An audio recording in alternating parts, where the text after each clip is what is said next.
안녕하세요. 썰처녀입니다. 구독과 좋아요는 썰처녀에게 큰 힘이 됩니다. 오늘의 사연 시작하겠습니다. 저는 40대 초반의 남자입니다.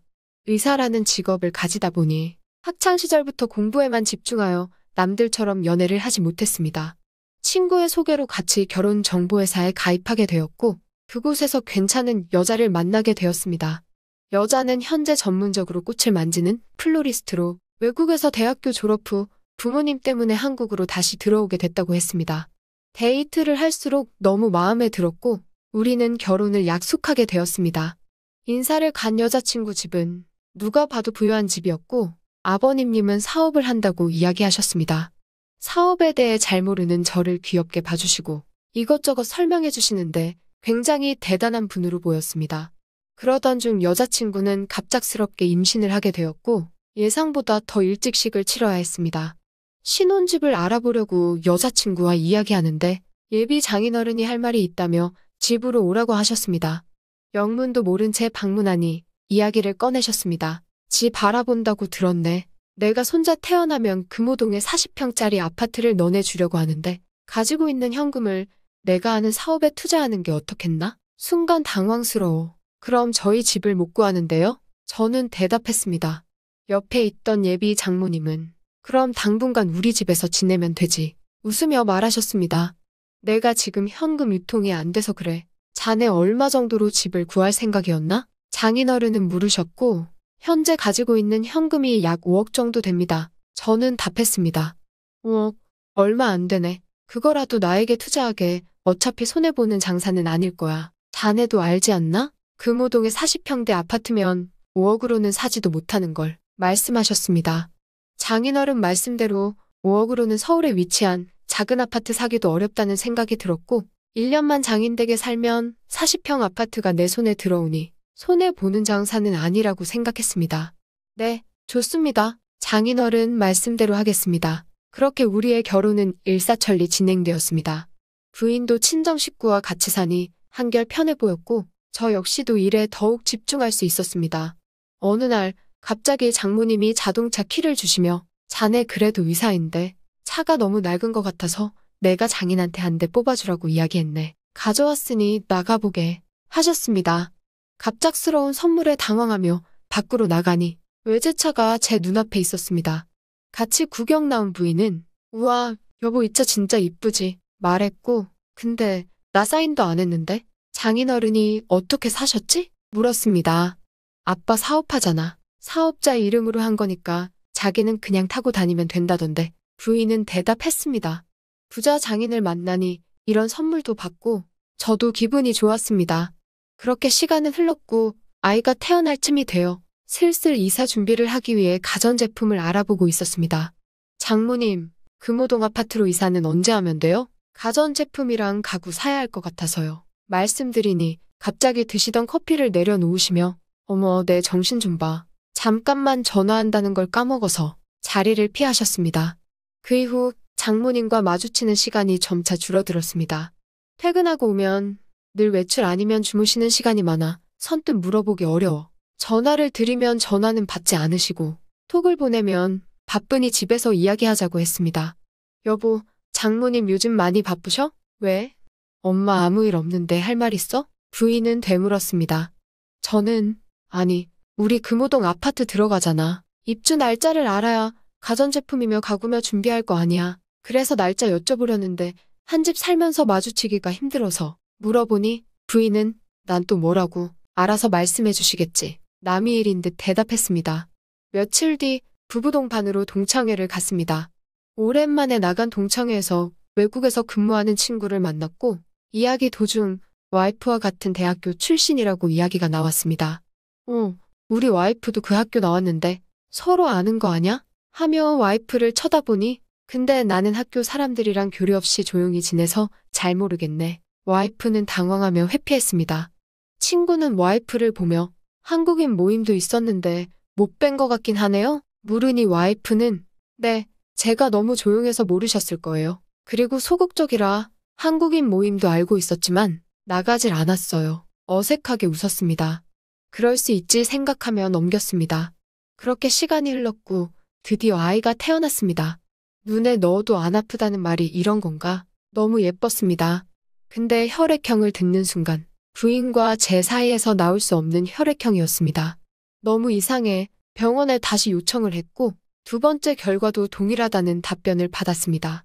순간 머리가 띵해졌고 드라마에서 있을 법한 일이 왜 나에게 벌어지는지 생각이 들었습니다. 아무에게도 말하지 않고 저와 아내의 모발을 채취해 유전자 검사를 신청했습니다. 이렇게까지 해야 하나 싶었지만 혈액형도 이상하고 도저히 믿을 수가 없어 확실하게 하고 싶었습니다. 결과지가 나오는 날까지 별의별 생각이 들었습니다. 드디어 제가 근무하는 병원으로 퀵이 왔고 결과지를 보는 순간 믿고 싶지 않았습니다. 아내와 아이는 일치하고 저와 아이는 불일치라는 결과였습니다. 나를 속였다는 거에 너무 화가 났습니다. 일단 아무에게도 이 사실을 말하지 않고 서랍 깊숙이 결과지를 숨겨놓았습니다.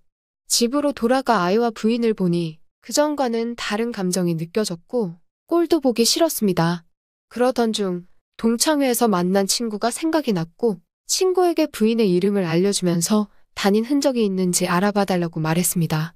얼마 뒤 친구에게 연락이 왔습니다. 동문회 및 학교도 알아봤는데 부인의 이름은 전혀 없다고 했습니다. 아이만 속인 게 아니고 학교까지 거짓말이었구나. 완전 사기 결혼인가 생각이 들었습니다. 그래도 금호동 아파트는 진짜겠지 하며 알아보았는데 그런 집은 애초에 있지도 않았습니다. 그렇다면 내가 들인 5억은 뭐에 쓴 건가 하는 생각이 들었고 이렇게 당하고만 있으면 안 되겠다 생각했습니다.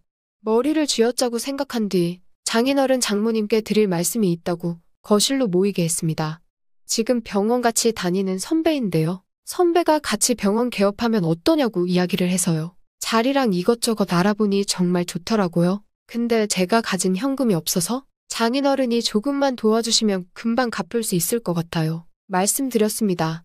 얼마나 필요한가? 확실한 건가? 무조건 확실해요. 그 자리가 완전 노른자 자리고 이만한 가격으로 나온 적이 없대요. 많으면 좋겠지만 저는 한 10억 정도면 괜찮을 것 같긴 해요. 대답하니 장인어른은 최대한 알아보겠다고 이야기하셨습니다.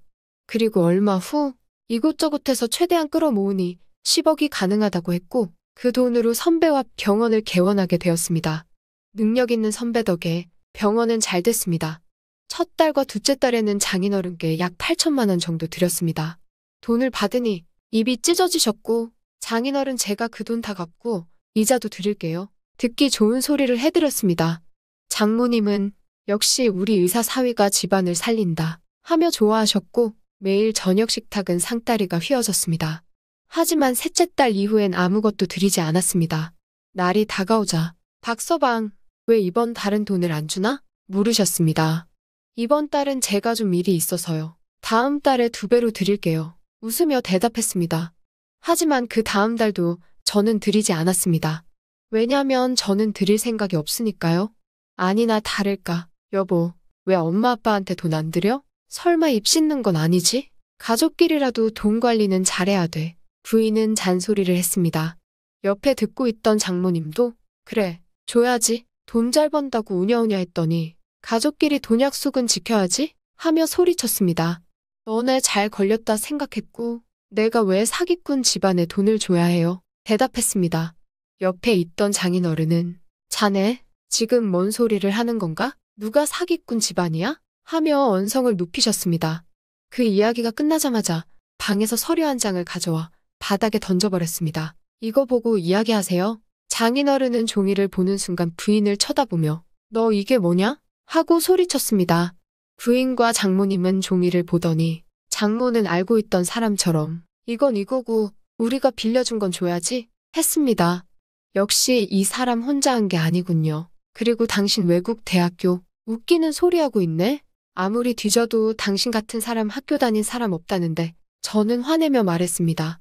여기서 그 이야기가 왜 나오나? 장인어른이 이야기했고 저 완전 사기 결혼 당한 거잖아요. 그리고 뭐요? 금호동 아파트? 그딴 거 있지도 않는 집안이 뭔 소리예요? 하고 소리쳤습니다.